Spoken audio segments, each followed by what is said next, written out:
Hi, how are you? I'm good, thank you.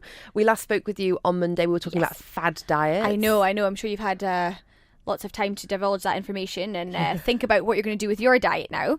So today, it is Wednesday, weekend's tomorrow. Woo-hoo. Quite exciting. Yeah. And I thought, there's a lot of people say to me, I've gained weight over the weekend. Have you ever had this? Well, I try not to notice too much. I don't go on a scale too often. I'm not one for every week even, so I never really know. But I know what damage a weekend can do because I'm guilty of this myself. Yeah, and of course it depends the type of weekend. If you're going away for the weekend, then of course you're probably going to gain some weight. If you're on holiday, you've got visitors, it's a birthday. Or if it's a weekend of doing nothing and it's quite relaxed, you're at the gym, then it's fine. But a lot of us have experienced this weekend weight gain. It can be up to 2 kilos almost, Wow. Just over that. And a lot of it, people are like, why? And it's like, well, I'll tell you why today. And it kind of starts. I mean, I've got 5 here. I've listed 5 today. So let's just begin with Thursday night drinks / Friday brunch. That's 2 separate occasions actually. But I've combined them into one. So, if you're heading out for drinks after work, you want to be social. It's a nice thing to do. But you can actually pack away like 1,000 calories. Wow. Just on drinks and bar food. Because thick mocktails and drinks and you don't even know what's in them, right? And they're laced with sugar, a lot of them. They're quite heavy. Just look at some of these, they've got cream and all this sort of stuff in them. And then you're at the bar and you're having some peanuts and some of these other bar snacks. You can whack on about 1,000 calories just by doing that. It's like dinner and lunch combined. Oh, it is. It's like a day to some people. It's a lot of calories. And sure, you want to be social, you want to be out with your friends, but you don't realise sometimes how you can sort of overindulge just by doing that. And same with the Doha Institution, the Friday brunch. Yeah. It's something that a lot of us have been to and experienced, and the amount of food. The pressure to eat is the problem. That you go, I've paid for this, I must eat as much as I can. It is. And I always liken it to like Christmas Day for us in the UK. It's the one day of the year that you probably really overindulge. You eat far too much. There's too much food on offer. Yeah. And you're like, I'll have a bit of this. And you mix some crazy concoctions. Yeah. And the brunch is the same. I've been to brunch where I've had like noodles, followed by like sushi, followed by cake. And it's like, what am I doing?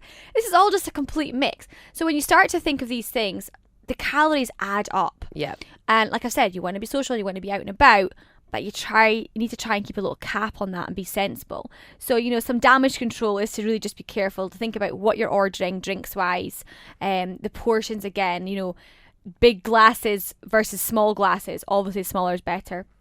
And sticking to low calorie drinks and some of the low calorie food. So if you are at a brunch, you might have to just go to that salad bar and enjoy that whilst you're out for how many hours. It's a long day. It's a lot of food that you're going to take in. You can actually get apps on your phone. I'm not very technical, but there are lots of apps that can tell you calories that are in drinks and calories. I think, is there not an app you can take a photo or something? Yes, I do have one, and they actually are very, very good. Oh, this is a thing I've used before in the past, and it is a really good assistant. It gives you a good indication. It's MyFitnessPal. Ah, there you go. So if you go to your app store or whatever, MyFitnessPal, I believe it's free as well. Good. So you can put in, and they have lots of branded stuff and unbranded. People will put their own information in as well. So it's a huge database. But you can also scan barcodes. Oh yeah, so it'll tell you. So if you do have a product, but it's maybe not so good, you can't try and take a picture of a cake and it'll get it. But you can put in. You could say, I've had some almond cake, and it will have 200 types of almond cake. You go for the portion that's most like what you had, or whatever. That's good. So it's going to help you because, over that weekend, I always am a very big advocate for enjoy your weekend. You work hard during the week, rest, relax, have fun at the weekend. But like I said, just keep a little lid on that. It doesn't have to be sort of crazy. One of the second, actually, reason that we often gain weight at the weekend is that sleeping in syndrome. Yeah. We're tired, so we're like, let's just have a longer lie. Nothing wrong with that.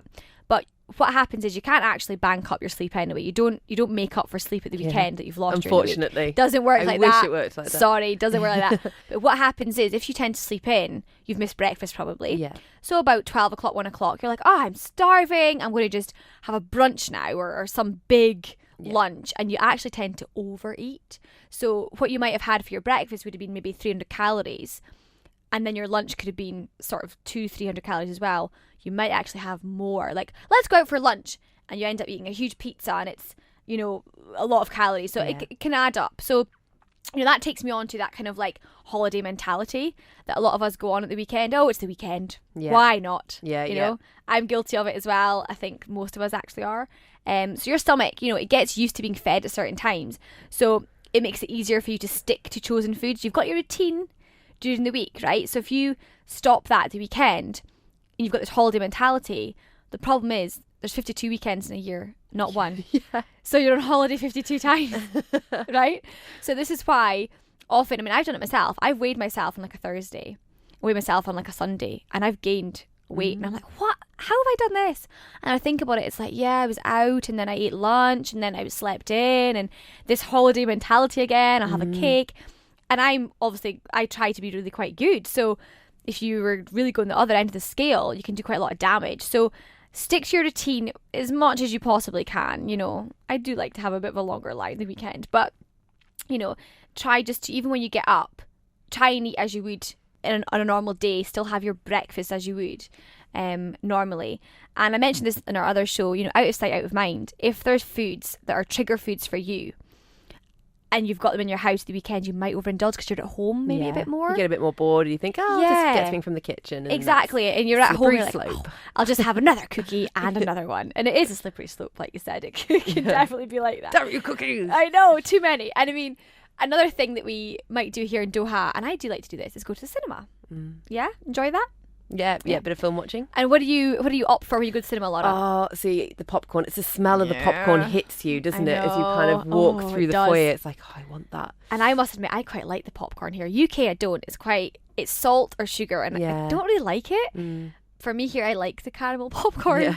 But I'm going to ruin it for you now and just tell you, one of those big ones, up to 800 calories. Oh, no way! Yeah. That's a genuine surprise. In a big box of popcorn. Popcorn's supposed to be a healthy snack as well. People always say a popcorn, and obviously you make it at home. Yeah, it is a healthy snack because you know exactly, you got the corn. You've got That's it. It's a kernel. And actually, I have to laugh because when I go to movies here, the popcorn actually says on the side of it that it's got all these facts. It's got like healthy, and it's got all these facts. And I'm like, but this is coated in caramel. 800 calories. 800 calories. And then if you're adding that on with a large Coke, that's another 400. So you're at 1200 calories just having that alone. And what happens is, studies have proven when you're sitting in front of a television or a movie, you mindlessly eat.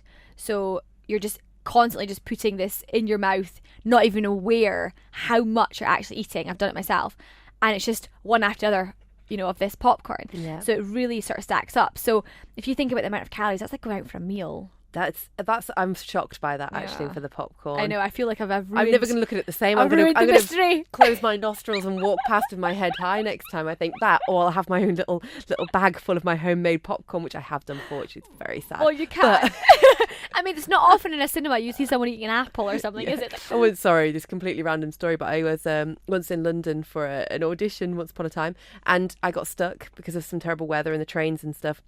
I went to the cinema, it was Valentine's, I sat there by myself, and the only food I could eat was grapes, so I sat there eating grapes between all these couples on Valentine's night. But I was I look like, A, I'm by myself, B, I'm eating grapes. These people are going to think I'm really weird. But anyway, side story there. Oh, well, then you never know. You never know someone's situation. Day, Laura. You weren't going to see Valentine's Day the movie, were you? No. That would have made it worse.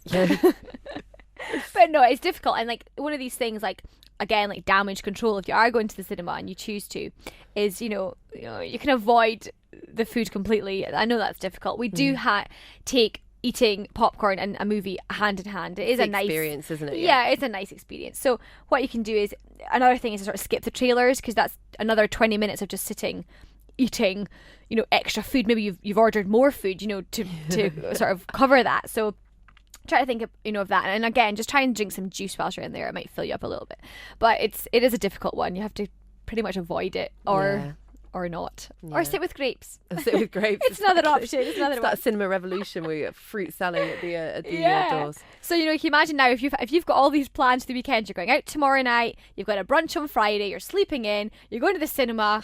Dread the weekend weight gain. No, the last and final one though, which we're all quite guilty of, especially in this country, is the I don't want to cook syndrome. Yeah. Takeaways or going out to eat. It's so readily available here. Yeah. it's ridiculous how easy it is to, you know, order food at home. So, you know, a study found that, you know, eating out can actually add 200 calories to your daily intake. So if you ate out 3 meals a day, that'd be 600 calories. I mean, I know we probably wouldn't do that, but that's why on holiday you gain weight. Obviously, you're maybe not doing too much as well on holiday, but you know, that's that mentality. So on the weekend, if you're eating out every sort of meal or a few meals, it's just extra calories that you're sort of adding on. So something to just watch is when you are eating out, you know, try and avoid like the bread basket. We all do it. The bread comes down, you just eat it. Yeah. And you probably don't even need it or want it, you know, so try and avoid that. And, you know, maybe you can split a meal with your friend or partner, whoever you're with, or just try and go for a bit of a healthier option rather than overindulging. Yeah. So, you know, although the weekends are our time, you know, to rest and recuperate from our hectic lives we've got here, you know, it's also a time just to watch what you're doing, and you can certainly have a great weekend. Just don't go really to the max and overindulge too much, or else you will find that you're going to have to take some of that weight off. And it's okay if it's once in a blue moon, but if it's every weekend, that's how weight never creeps on. That's the problem. Yeah. You're thinking, if you're working hard during the week as well, you think, why is nothing happening? Yeah. And then it's like, actually, it's just the 2 days at the weekend that's letting you down. And that is it. It's simply a case of 1 step forward, 2 steps back. You know, you've worked so hard. You want to reward yourself, but, you know, you don't need to reward yourself with food always. It's you know, you can reward yourself in other ways. Treat yourself to a nice massage or something. Yeah, instead of eating out, just save up and go for a massage every few weeks. Why not? Like it's a lovely way to do it. So give that a thought this weekend. Wonderful. Well, thank you so much. We'll see you back on Monday morning here in the studio bright and early. Yes, see you then.